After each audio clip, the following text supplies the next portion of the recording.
애국 시민 여러분, 그리고 클린 시민행동 애국 시민 여러분들, 여러분들이 없었으면은 이런 결과를 끄집어내지 못했을 것입니다. 여러분들 정말 수고 많이 하셨고요. 그 다음에 우리는 지금 안심할 단계는 아니라고 생각합니다. 왜냐하면은 6월 달에 지방선거가 또 있지 않습니까? 이때 저들은 무슨 짓을 할지 우리는 유심히 지켜봐야 할 것이고, 또 그때 여러분들의 활약이 커야, 지금보다 더 커야 할 그러한 관점으로 저는 관측하고 있습니다. 여러분들 정말 고생 많이 하셨고 앞으로도 더욱더 애국심 발휘해 주시기를 부탁드립니다. 저는 오늘 연설을 위해서 공병호 TV를 참 하나도 안 빼놓고 열심히 봅니다. 그 TV 중에서 여기 나와 계십니다마는 권오용 변호사님 하고 그 인터뷰 내용에 충격을 받은 게 있습니다. 그것이 뭐냐면은 사전 선거에 사용했던 QR 코드입니다. QR 코드. 이 QR 코드 역사를 이야기하면은 4.15 부정선거 일어나서 재판이 시작되기 전에 항의가 많이 있었죠. 그때 선관위의 답변입니다. 선관위의 답변은 국회에다가 선거관리법 QR 코드로 사용해 주기를 요청을 했는데 안 해줘서 어쩔 수 없이 4.15에서 그냥 했다. 이게 첫 번째 답변이었고요. 그게 말이나 되는 소리입니까? 그러니까 그 다음번에 답변이 더 걸작입니다. QR 코드는 2차원 바코드다. 2차원 바코드다. 이게 선관위의 답변이었어요. 근데 제가 공대 출신이에요. 수학 강의도 5년 동안이나 팀장으로 대학에서 강의했던 사람입니다. 이 사람들이 매트릭스, 행렬, 여러분들은 행렬로 배우셨을 거예요. 이거의 기능을 모르는 거야. 이거의 기능을. 3 곱하기 3, 3 더하기 3은 6입니다. 3 곱하기 3은 9입니다. 다시 말씀드리면은 2차원의 세계는 76개의 요소가 들어가게 만들어져 있는 게 QR코드인데요. 거기에 어떤 요소, 이쪽에서 3개, 저쪽에서 3개를 조합을 하게 되면 곱하기가 되는 거예요.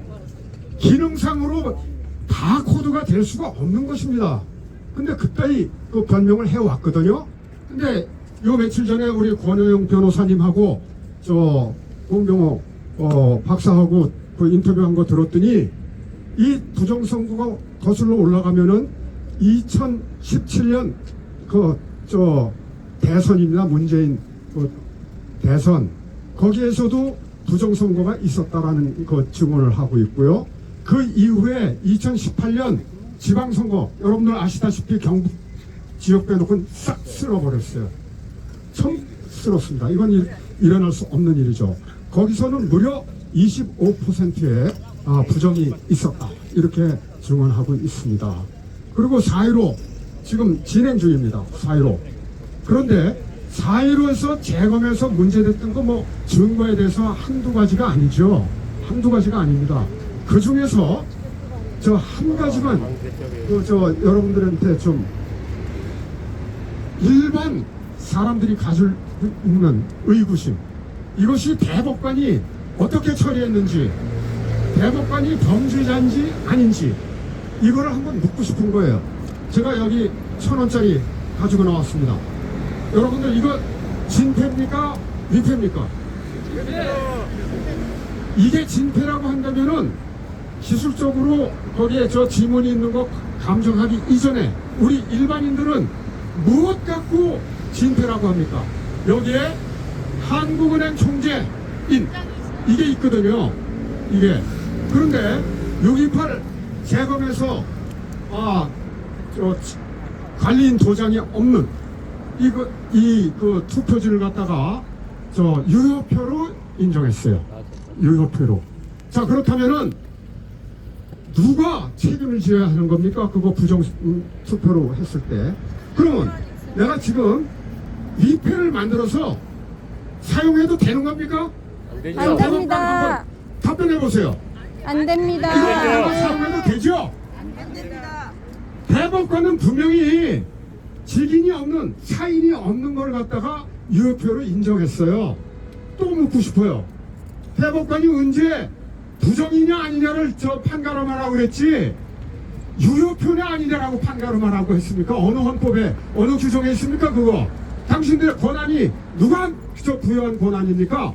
나는 오늘 여러분들 사상 검증을 할 거예요. 사상 검증. 자, 그러면은 그 4.15 부정선거에 국한시켜서 선관위는 무슨 부정을 했고 대법관은 무슨 부정을 했는지에 대한 좀 말씀을 드리고자 합니다. 자, 선관위 이게 디지털 선거는 말이죠. 저는 그렇게 생각합니다. 디지털 전문가로서 디지털 선거의 최고의 증거는 디지털 시스템이에요. 디지털 시스템에는 하드웨어적인 컴퓨터 이것도 들어가지만 그거를 움직이는 프로그램이에요. 소프트웨어예요. 소프트웨어. 저는 소프트웨어 전문가거든요. 자, 그래서 4.15 총선 직후에 소송을 걸어놓고 소송 아시다시피 180일 훨씬 넘기지 않았습니까? 그 전에 제가 변호사님들한테 이 소프트웨어 교육을 시켰습니다. 여러분들은 지금 하드웨어적인 거 표를 바뀌었다 안 바뀌었다 이거 갖고만 알고 있는데 아니다. 그거 아니다. 증거 보전 신청을 프로그램을 증거 보전 신청하라 2개. 전자개표기에 있었던 프로그램 서버에서 최종적으로 고정값으로 조작하는 프로그램 2개 보전 신청하라. 선거인 명부 보전 신청하라. 투표지 보전 신청 너무나 당연한 거지만 아시다시피 다 바꿔버리면 끝이에요. 바꿔버리면. 그런데 그거를 실제 재판 과정에서 그거 내놓으라 했더니 선관위 답변, 대법관 앞에서의 답변, 파기했다. 증거 인멸했다라는 답변을 했는데, 자, 그 장면에서 증거 인멸한 것은 범죄자죠? 네. 근데 그거를 갖다가 듣고 가만히 있었던 대법관은 범죄자입니까? 아닙니까? 범죄자입니다. 공범이죠? 네. 일반 우리 시민들이 보는 눈은 공범입니다. 분명히 이것은 파기했는데 이런 답변을 했는데 그걸로 끝이에요. 자, 검찰은 범법 행위를 하는 대법원장들을 검거하라. 이미지가 사진이 찍혀서 그게 보관되게 돼 있어요. 이미지 파일 제출을 했는데 그 이미지 파일 원본이냐 4번이냐 물어보니까 원본 파기했고 4번입니다. 이런 답변을 했는데 질문과 답변으로 끝. 지금 대법관이 재판을 하는 그 태도가 그게 뭐야? 위법을 하고 범죄 행위를 했으면 그걸 추궁해 옳지 않습니까? 바퀴벌레예요. 예. 검찰은 범법 행위를 하는 대법관들을 검거하라. 우리가 여론조사가 몇 퍼센트 이거 다 헛일이에요. 저는 듣지도 않습니다. 여론조사요? QR코드에 의거 이미 누가 누구를 찍을 것인가 하면 대한민국 전체의 빅데이터로 청사진이 다 나와 있습니다. 여론조사 이거 하는 게 필요 없는 거예요. 지금 필요 없는 겁니다. 그런데 상부대선에서 이재명이 한 10% 칠 것 같거든. 그러니까 미리 서버에 있는 프로그램 가지고 시뮬레이션을 다 해놓은 거죠. 몇 표 정도를 갖다 집어넣거나 윤석열 표를 가져오거나 이재명 표로 이런 부정행위를 몇 표 정도를 하면은 이길까? 이거 이미 선거하기 전에 계산 다 끝난 상황입니다. 그게 의거 그 표를 집어넣거나 바꾸거나 한 거예요. 4.15도 마찬가지입니다. 그것은 2018년 지방선거 어떻게 쓸어버렸을까요? 마찬가지입니다. 마찬가지. 근데 불행스럽게도 그 당시에는 우리도 그거에 대해서 몰랐죠. 저도 몰랐습니다. 4.15 부정선거가 나오면서 가만히 보니까 이게 컴퓨터 프로그램 아니면은 할 수 없는 부정행위더라 이거예요. 그래서 뛰어들었어요. 그래서 자 그러면은 QR코드 국힘당에서 이번에 3구 대선을 위해서 요청한 게 2개가 있죠. QR코드 사용하지 말자. 그 다음에 관리인의 사인 QR코드를 찍어달라. 그런데 선관위 답변이 뭐였었어요? QR코드는 그냥 개무시해서 그냥 사용하는 걸로 답을 했고요. 사인, 그거는 당신들이 뭐 불평하려면 하고 말려면 말아라. 우리는 우리 식대로 하겠다. 이게 답변이었거든요. 이게 답변이었어요. 이게. 자, 그러면 QR코드를 왜 상고 대선에서 마음 놓고 사용했는가 하는 거예요. 우리 권호영 변호사님이 증언했습니다. 공정한 TV에서. 2017년도, 2018년도 여러분들 잘 모르시겠지만 선거 무효소송 있었습니다. 여기 천청용 일본이 저 대선 무효소송 걸은 장본인이에요. 그런데 거기서도 역시나 QR코드가 문제가 됐죠. 그런데 이 대법관이 그 두 소송 사건에서 작년 12월 11일 2021년 12월 11일 대선 전입니다. 11일 2차원 바코드로 인정이 되는 걸로 판결을 내렸다 이 말이에요. 합법화된 겁니다. 합법화된 거. 다시 얘기하면은. 그러니까 국힘당에서 항의해봤자 합법화됐는데 무슨 뭐 이런 거죠 다. 자, 그러면 QR코드가 아까 말씀드렸다시피 무슨 역할을 했느냐, 이것이 중요한 것이죠. 무슨 역할을 했느냐. 자, 17년 대선부터 지금까지 누가 누구를 찍었다, 이거 데이터 다 나와 있어요. 그러니까 여론조사 그거 말짱꽝이에요. 그 여론조사 기관에 대해서는 할 말이 너무 많습니다. KSY에 대해서는. 네. 자, 이미 다 나와 있거든요. 제가 그래서 저 4.15 부정선거 컴퓨터 프로그램 돌려가지고서 계산해 봤더니 무려 43석이 뒤바뀌었습니다.